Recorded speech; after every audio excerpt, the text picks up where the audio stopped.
Motherlode is generally viewed as one of the easier keys this season, but my group was able to time an 18 extremely early this previous week, and in this video I wanted to highlight the route and what we did to time the key. Starting off the run, we are going to be starting with a fairly large pull, which includes 2 assassins, 2 mech jockeys, 2 vendors, and a thug, alongside multiple laborers. This pull will cost most of my defensive cooldowns, starting with dampen harm on pull and then chaining multiple trinkets and additional CDs together. The main reason we pull mobs into this specific corner is because the mech jockeys are now too far away to run to a nearby mech, making them essentially free percentage. We also have assigned kicks and CCs for the casts and the Fan of Knives ability from the assassins. Oddly enough though, it's the laborers that deal the most amount of damage to the tank in this pull, but we find the funnel worth it. Luckily, the Unholy DK makes quick work of this pull. As soon as this pull falls, we head behind the buildings, jumping over terrain to make our way over the wall. With a quick shroud skip, we make it to the first boss room with no issues. We do a small pull before the boss, which includes a vendor, an assassin, and the one and only peacekeeper we plan on pulling.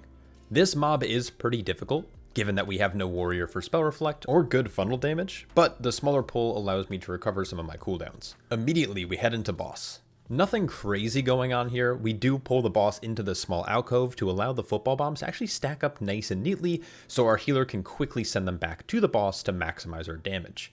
After repeating this a few times, we are now ready to head into the second part of the dungeon, which contains some of the hardest pulls for our group. The reason why this pull is so difficult is because of the extractors. Not only do their bleeds pack quite a punch, but the extraction cast can be quite deadly and slightly RNG.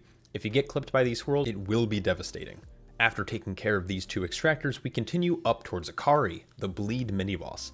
Most tanks actually really struggle with this man, but Brewmasters and their high dodge chance actually allow us to keep our stacks quite low. Once we're on Azarok, it's nothing too crazy. With our only ranged player being our healer Chicken, he carefully kites the fixating mobs while our group nukes down the empowered ad. Similar to the boss before, the bleed isn't super dangerous, allowing me to really not have to think about defensives or CD usages. This is pretty nice because after this boss falls, we make our way downhill where there are going to be some pretty deadly packs. I utilize a roll and a dash to make it to the bottom a few seconds early to actually get the trash pull set up. Similar to the start of the dungeon, it's the non-elite mobs in this pull that deal the heaviest hitting attacks. Throughout this area, we chain pretty aggressively to keep a healthy pace, but also give our Feral and Unholy DK a little extra funnel. Once we get to Rixa, we do something a little surprising. We're actually going to be pulling a War Machine onto the boss. The way we set this up is by waiting for the first charged shot to happen, and then we pull boss. Now, while this does create a little bit more tension between the pull and the healer, there's nothing too crazy that's going on here, and this allows our healer to actually commit cooldowns to a rather boring boss fight. Once the first War Machine dies, we're actually going to end up pulling a second machine, but this one's going to come with a specialist. Instead of taking them both on at the same time, we decide to CC the specialist out until later. With Rixa now dispatched, my group will finish off the remaining specialist while I gather a pretty insane pull, which includes all of the 4 specialists that are on the hill and the central War Machine. By kiting back down to the bottom of the hill, this allows mines, specialists, and the War Machine to all get funneled in and stacked up.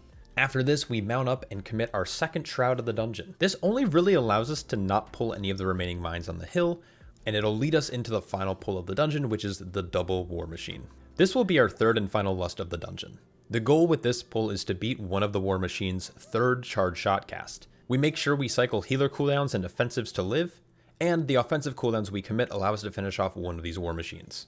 As a quick recovery, we do pull a couple of mines for the last needed percent, and then we head into boss with almost 7 minutes remaining. There are a few ways you can tank this boss, but I opt to position the boss between these 2 markers you see here. This is because it allows me to aim the frontal 180 degrees away from the melee safe spot, which is the orange marker. And where I'm standing, there's a tiny little safe spot on green for me to stand in cases of emergency. The real hard part of this fight is actually the intermission, where the boss spawns 2 ads. The key is to save offensive cooldowns and defensives to nuke one of the ads super quickly. Heading into P2, it's a simple rinse and repeat. After a few minutes, we clocked an 18 Motherlode with almost 2 minutes remaining. I'm super proud of my group for slamming this key, and I'm looking forward to the next one.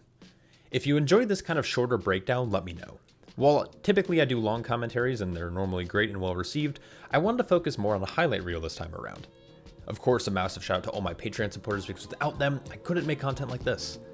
Best of luck in your Motherlodes, and I'll catch you all in the next one. Peace.